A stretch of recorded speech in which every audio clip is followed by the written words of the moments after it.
Assalamualaikum warahmatullahi wabarakatuh.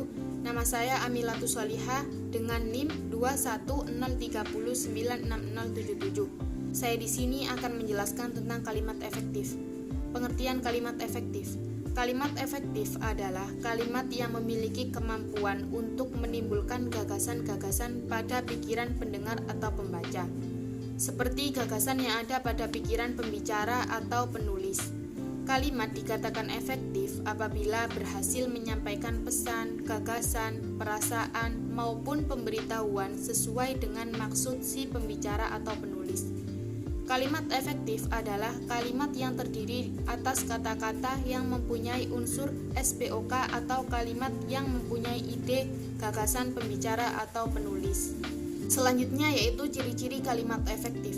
Ciri-ciri kalimat efektif ada 8, yaitu yang pertama memiliki unsur penting atau pokok minimal unsur SP.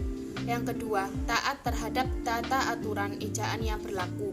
Yang ketiga, menggunakan diksi yang tepat. Yang keempat, menggunakan kesepadanan antara struktur bahasa dan jalan pikiran yang logis dan sistematis. Yang kelima, menggunakan kesejajaran bentuk bahasa yang dipakai.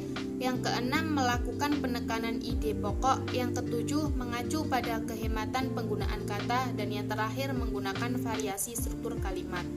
Selanjutnya, penggunaan kalimat efektif. Penggunaan kalimat efektif ada 2. Yang pertama, digunakan pada tulisan ilmiah seperti makalah, skripsi, tesis, disertasi, laporan penelitian, dan sebagainya.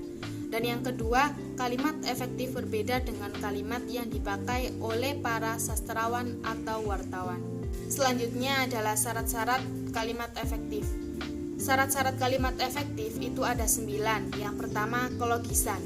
Kelogisan yang dimaksud di sini adalah kalimat pasif dan aktif harus jelas, subjek dan keterangan harus jelas, pengantar kalimat dan predikat harus jelas, induk kalimat dan anak kalimat harus jelas, subjek tidak ganda, predikat tidak didahului kata yang. Syarat kalimat efektif yang kedua yakni kepararelan. Predikat kalimat majemuk setara rapatan harus paralel. Artinya, jika kata kerja harus kata kerja semuanya, jika kata benda harus kata benda semuanya. Contoh, harga minyak disesuaikan atau kenaikan itu secara wajar diubah menjadi harga minyak disesuaikan atau dinaikkan secara wajar. Syarat kalimat efektif yang ketiga yaitu ketegasan. Unsur-unsur yang ditonjolkan. Contoh, Presiden menegaskan agar kita selalu hidup disiplin.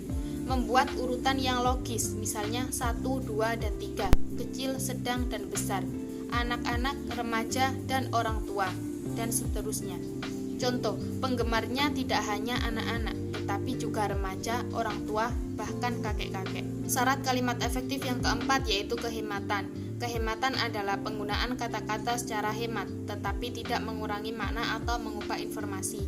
Menghilangkan pengulangan subjek yang sama pada anak kalimat, menghindarkan pemakaian subordinat pada hiponim kata, menghindarkan kesinoniman kata dalam kalimat. Syarat kalimat efektif yang kelima yaitu ketepatan. Ketepatan ialah pemakaian diksi atau pilihan kata harus tepat, seperti pemakaian kata harus tepat, kata berpasangan harus sesuai, dan menghindari peniadaan preposisi. Syarat kalimat efektif yang keenam yaitu kecermatan. Cermat ialah kalimat yang dihasilkan tidak menimbulkan tafsir ganda dan harus tepat diksinya. Prinsip kecermatan berarti cermat dan tepat menggunakan diksi. Agar tercapai kecermatan dan ketepatan diksi, harus memperhatikan pernyataan-pernyataan berikut ini. Yang pertama, hindari penanggalan awalan.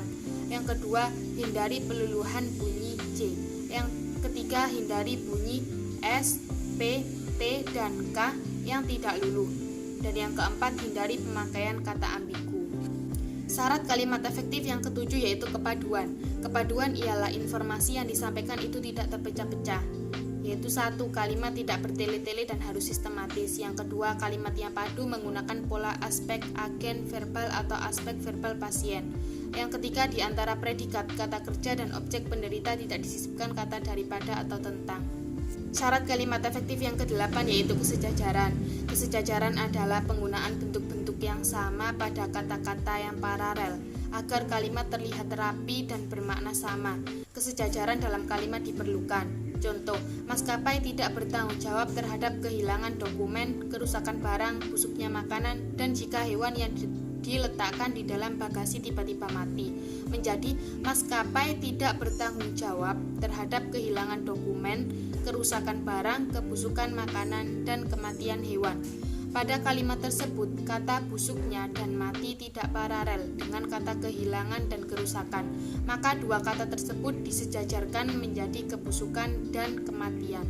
Syarat kalimat efektif yang terakhir yaitu keharmonisan. Keharmonisan kalimat artinya setiap kalimat yang kita buat harus harmonis antara pola berpikir dan struktur bahasa. Subjek ialah bagian kalimat yang menunjukkan pelaku, tokoh, sosok, benda, atau sesuatu hal. Predikat adalah bagian kalimat yang memberitahu melakukan apa atau dalam keadaan bagaimana subjek. Predikat dapat juga berupa sifat, situasi, status, ciri, atau jati diri subjek. Objek dan pelengkap adalah bagian kalimat yang melengkapi predikat.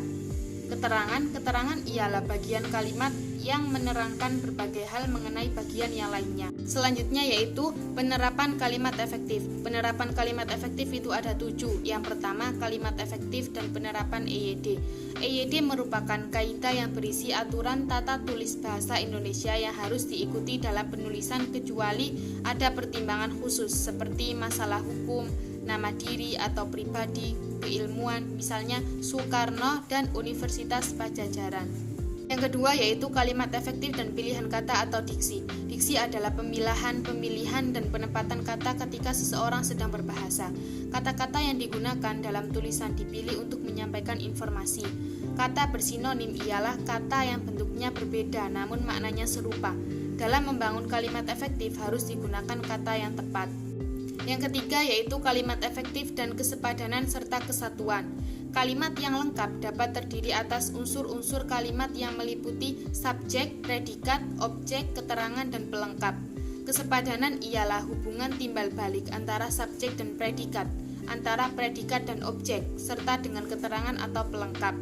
Kesatuan ialah bahwa setiap kalimat harus mengandung satu ide pokok atau kesatuan pikiran. Contoh, banyak orang yang pro dan kontra terhadap RUU Sisdiknas. Yang keempat yaitu kalimat efektif dan kesejajaran bentuk.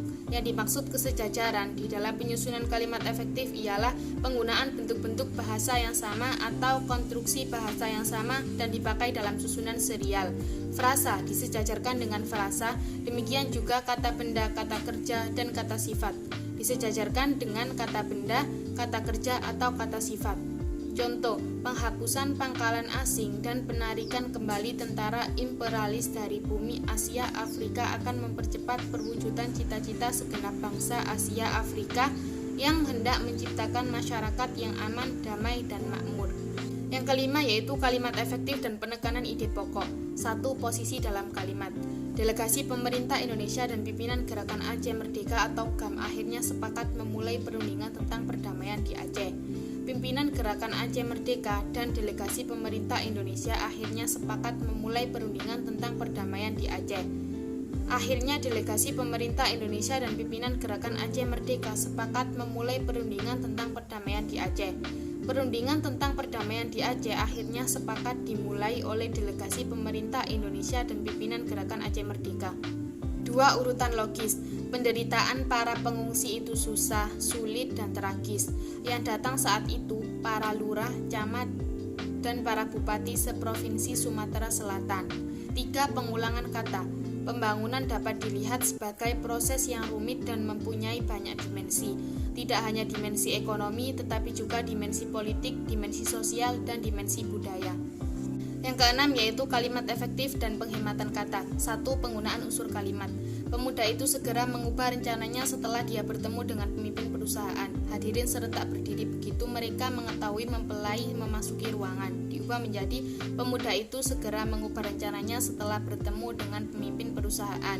Hadirin serentak berdiri begitu mengetahui mempelai memasuki ruangan. 2. Penggunaan hiponim. Rumah penduduk di kota itu terang benderang oleh cahaya lampu neon. Laju inflasi bulan Januari tahun lalu sebesar 0,7%, sedangkan bulan April tahun ini 1,5%. Warna kuning dan merah mendominasi suasana pemilu 1999. Beliau dilahirkan di kota Yogyakarta pada 1924. Gejala penyakit TBC pada dirinya sudah lama diketahui. Dirubah menjadi Rumah penduduk di kota itu terang benderang oleh neon.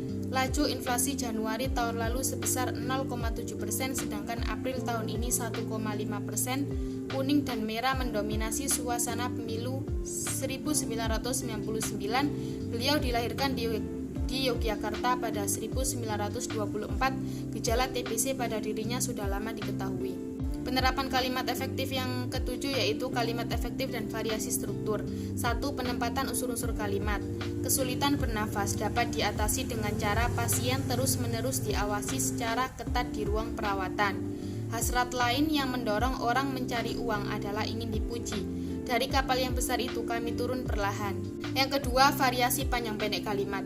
Kalimat yang pendek belum tentu mencerminkan kalimat yang baik atau efektif. Kalimat yang panjang pun belum tentu selalu rumit dan tidak efektif. Kalimat yang panjang pun karena yang akan diungkapkan cukup banyak dan perlu rinci, dapat lebih efektif. Dalam suatu tulisan, keduanya dapat dipadukan untuk menghindari kejenuhan pembaca. Yang ketiga, pemilihan jenis kalimat.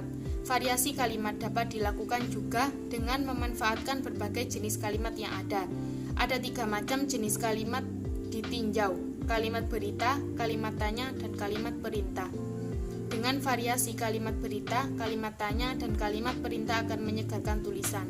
Pemilihan bentuk kata aktif dan pasif. Kalimat aktif apabila subjeknya melakukan suatu perbuatan. Umumnya, predikat kalimat aktif berupa kata kerja yang berawalan me, ber, dan ada pula yang tidak menggunakan awalan.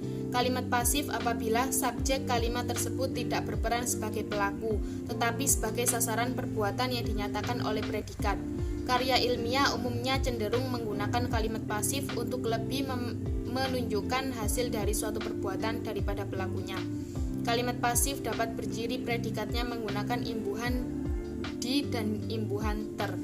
Cukup sekian dari saya, kurang lebihnya saya mohon maaf. Wassalamualaikum warahmatullahi wabarakatuh.